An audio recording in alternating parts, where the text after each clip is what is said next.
The veteran kicker Mason Crosby set to do the honors here. And off we go from Lambeau. On the return, it's Kenyon Barner. And they're going to start this drive in pretty good shape as they get it up past the 30.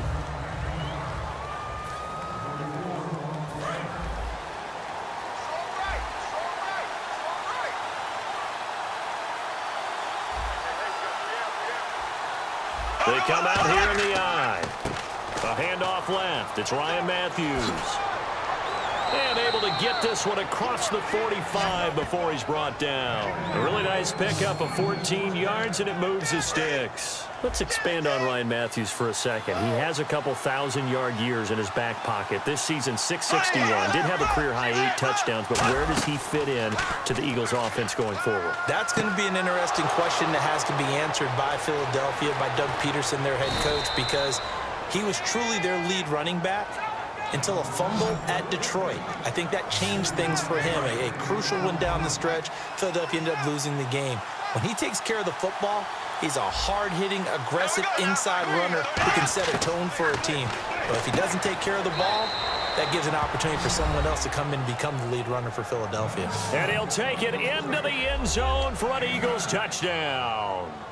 Ruben Randall from 8 yards out, and the Eagles have taken the early lead. And it's up and good. Well, that's how they envisioned it, get the football to start the game and score it. And I don't know if that was scripted. Was it an audible? Or was it just a play call that they had in their pocket? No matter what, they had the right call on against the right defense, and they end up in the end zone. And a good return as he'll be stopped just shy of the 30-yard line.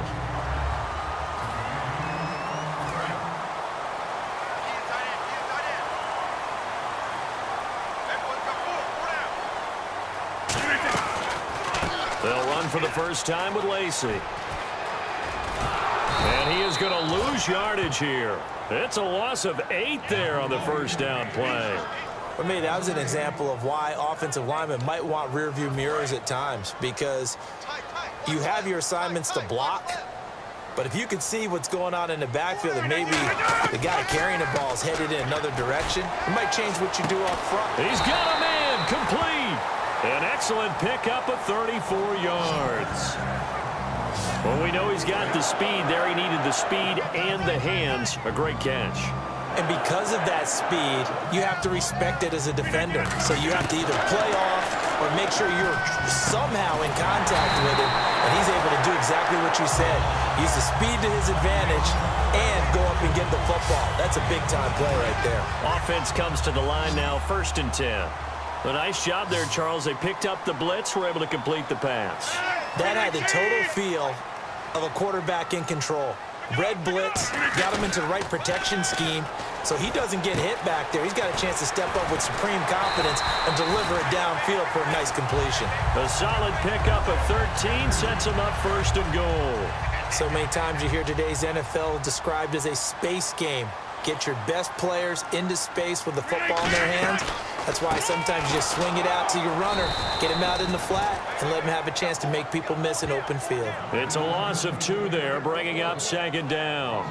I think a lot of people are a little bit surprised there that they ran the draw after that successful pass play previously, but the thought process had to be, maybe we can catch him rushing the passer and hit something big with the running play.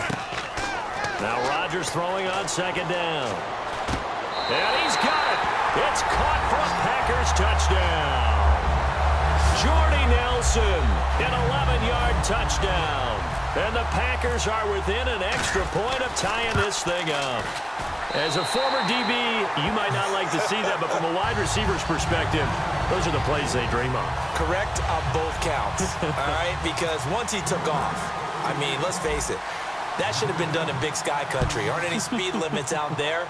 And off he went. Glad I wasn't the one trying to chase him. Now it's Barner. And it's a pretty good return here as he'll get it up to the 29-yard line.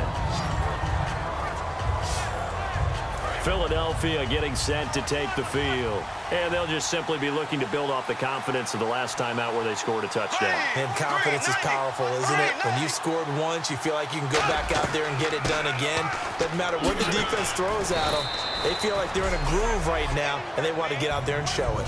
Yeah, hoping to stay in that groove here this go-around.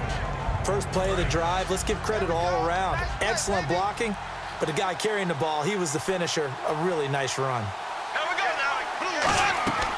On second down, Ryan Matthews. Oh, the spin. It's a 7-yard gain there, and it's good enough to move the chains.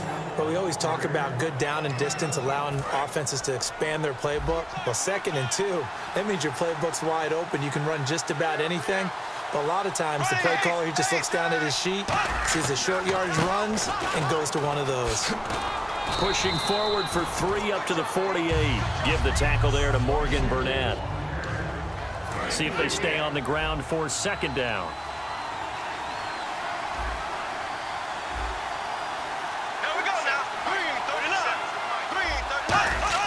They'll try to throw now. Bradford. And this is Randall here over the middle.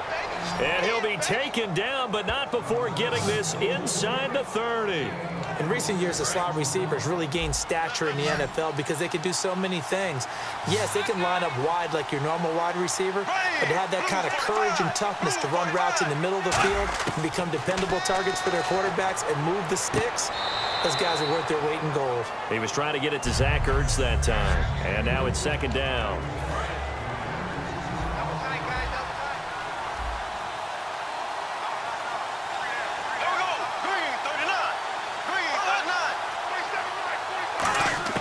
A 2nd down throw for Bradford. And Matthews over the middle with a grab.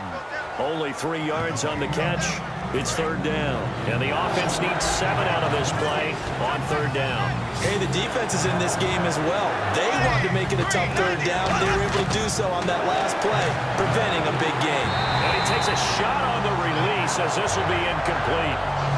Putting pressure on the guy throwing the football is always good, but when you can couple that with contact on him that leads to an incompletion, as we just saw there, that's winning football. And Sturgis able to knock it through, and they take the lead here now at 10-7. So it goes down as an 8-play drive, and they cap it with the field goal. Yeah, they were able to pick up a few first downs along the way, but they couldn't keep the momentum going all the way into the end zone. This is taken at his 4. And he's up past the 20 to the 22-yard line. The Packers offense now heading back out onto the field. And that last drive, a long drive, but not just that. They had a great air attack going. Do they stick with that? I would think that they would, because if they were confident enough to do it on the last drive, starting backed up in their own territory, why would you change anything? They've got to be confident about what they're presenting and continue to do so. Yeah, because the secondary, they really looked clueless. And that was amazing because that drive went and went, no adjustments, and no big plays by the defense to knock the ball away. He's going to find his running back. It's complete. And he'll get up to the 43-yard line. With Charles Davis, I'm Brandon Gaudin. 2nd quarter about to get underway with the Packers in possession of the football. And they'll come up looking to keep this drive moving. One back is Lacey. Rodgers to throw on 2nd down. Over the middle, Rodgers has it. Call it a gain of 7, and it gets him a new set of downs.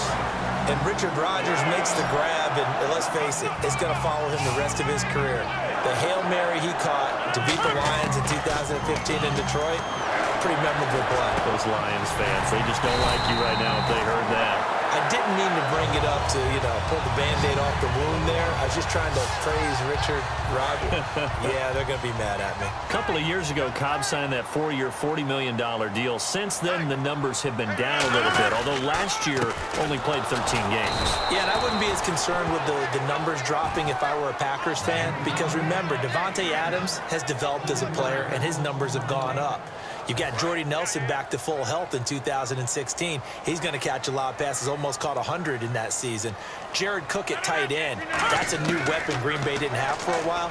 And don't forget... Now look out, Rodgers lost the football.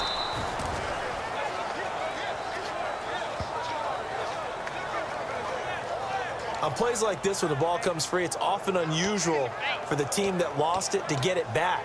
Because this is a quarterback. The ball gets away from him. Everyone else is trying to execute what they're supposed to do on offense. They're usually looking in the other direction, downfield, or have moved away.